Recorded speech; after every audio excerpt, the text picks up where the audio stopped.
Hoy vamos a tratar un tema que a mí me parece fascinante. Vamos a usar como base las ideas de pregúntale a Dios, la búsqueda de lo eterno. Hola, sí, es un contraste muy llamativo, ¿verdad? Totalmente. Por un lado, esa búsqueda espiritual humana, que tiene, 100.000 años, si pensamos en sitios como Cafce, 100.000 años, sí. y por otro, la ciencia moderna, con apenas, ¿qué? 400 años. Exacto. Y justo ahí queremos explorar esa conexión, ¿no?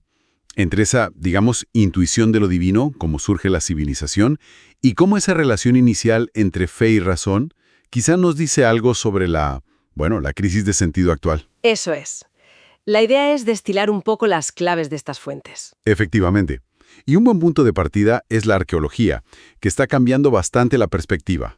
¿Te refieres a sitios como Göbekli Tepe? Justo. En Turquía sí, templos enormes, de hace más de 11.000 años.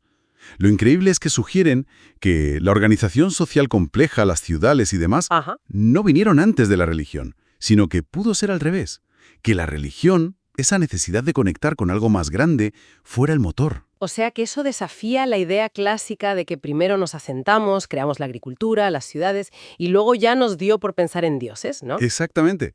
Las fuentes apuntan a lo contrario, que esa búsqueda de lo sagrado, eso que Rudolf Otto llamaba lo luminoso, Esa mezcla de fascinación y temor ante el misterio. eso es, pues que esa búsqueda pudo ser lo que nos impulsó a unirnos, a organizarnos de formas complejas. Qué interesante. Es una idea central que exploran, sí, que esa dimensión sagrada, como decía Mircea Eliade, es, fundamental en la experiencia humana, no algo que se añade después. Y esto nos lleva a la relación con la ciencia, que es Ya. otro punto clave. Claro, porque solemos pensar que son cosas separadas, incluso opuestas, Totalmente. o en conflicto. Pero las fuentes nos recuerdan que los pioneros, los grandes nombres de la revolución científica, pues no lo veían así. Hablamos de gente como Descartes, Bacon, incluso Galileo, a pesar de sus problemas con la Iglesia. O Newton, que dedicó muchísimo tiempo y esfuerzo a la teología, ¿no? Sí, sí, es verdad. ¿Y cómo explican las fuentes esa integración inicial que parece que había? Pues se apoyan en pensadores como Alfred North Whitehead.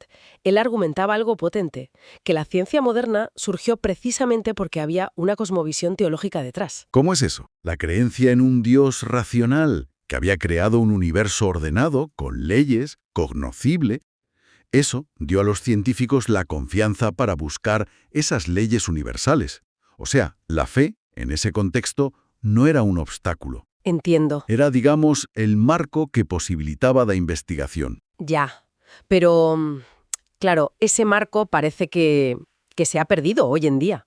Se habla mucho de un desencanto del mundo. El término de Max Weber, sí, esa pérdida de misterio por la racionalización excesiva. O incluso Kierkegaard hablaba de una desesperación silenciosa, quizás por poner todo el foco en lo material y olvidar las preguntas de sentido. Pues sí, las fuentes abordan las consecuencias de este cambio, y de forma bastante crítica. ¿En qué sentido? Argumentan que, cuando la ciencia, o una visión puramente científica, se pone como la única fuente válida de conocimiento y, sobre todo, de ética, pues surgen problemas serios. Dan ejemplos concretos, ¿verdad? Sí.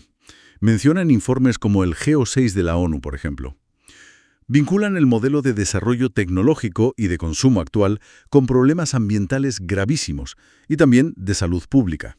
Hablan de millones de muertes prematuras por contaminación. Vaya. Y creo que también tocan análisis históricos más complejos. Así es. Se exploran interpretaciones, de pensadores como Heidegger o Gentil, que analizaron sus épocas Ajá. y reflexionaron sobre cómo ciertas visiones del mundo, estrictamente seculares, al carecer de lo que las fuentes llaman un anclaje ético trascendente, pues pudieron tener dificultades para, digamos, oponer resistencia a ideologías muy destructivas en el siglo XX. Entiendo. Es una reflexión sobre los peligros de una razón que solo sirve a fines prácticos, instrumentales, sin una brújula moral más allá de lo inmediato. Exacto. No se trata de culpar a la ciencia como tal, claro que no, sino de cuestionar si es suficiente por sí sola como guía para la humanidad. Entonces, frente a este panorama, ¿qué sugieren? ¿Volver a la religión como antes? No exactamente una vuelta atrás, eso no tendría mucho sentido. Proponen más bien una renovación. Una renovación. ¿Cómo? Sugieren recuperar una dimensión espiritual, pero de forma integrada, crítica. Revalorizar la experiencia directa de eso luminoso, quizás con prácticas contemplativas, meditación, qué sé yo. Vale. También subrayan la importancia del diálogo. Diálogo entre religiones, entre culturas, buscando valores éticos universales. Ahí mencionan a gente como Hans Küng. Ya. Y muy importante, integrar la ciencia, no oponerse. Figuras como Teilhard de Chardin intentaron ya esa síntesis, viendo la propia evolución como un proceso con una dirección espiritual. Comprendo. La idea sería entonces que una espiritualidad así, renovada, dialogando con la razón, podría ofrecer esa brújula ética, ese sentido de esperanza que quizá hemos perdido al centrarnos solo en lo material o lo medible científicamente. Eso es. Principios como la dignidad humana inherente, la compasión, que están en muchas tradiciones, se ven como necesarios. Vale. Y ojo, no se trata de idealizar la religión del pasado, que tiene sus luces y sus sombras, bien conocidas. Claro, claro. Se trata de constatar su papel central durante milenios y preguntarse si la ciencia, en sus pocos siglos de dominio, puede realmente abarcarlo todo. Todas las dimensiones humanas y los dilemas éticos. Queda claro el contraste.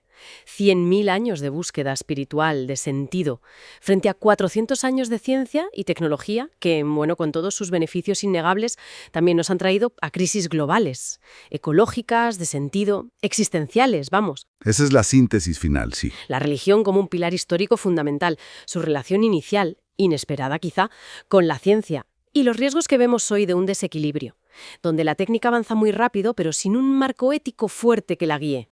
Lo que nos deja con una pregunta final, ¿no? Algo para que quienes nos escuchan le den una vuelta. Exacto. Una reflexión abierta, si tenemos en cuenta esa raíz tan profunda, histórica, de la búsqueda de trascendencia, y vemos los límites de un enfoque solo material o científico hoy.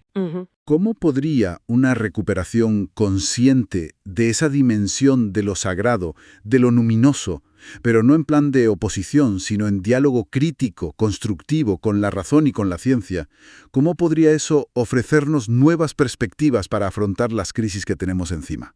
Las crisis éticas, las ecológicas, las existenciales de nuestro tiempo.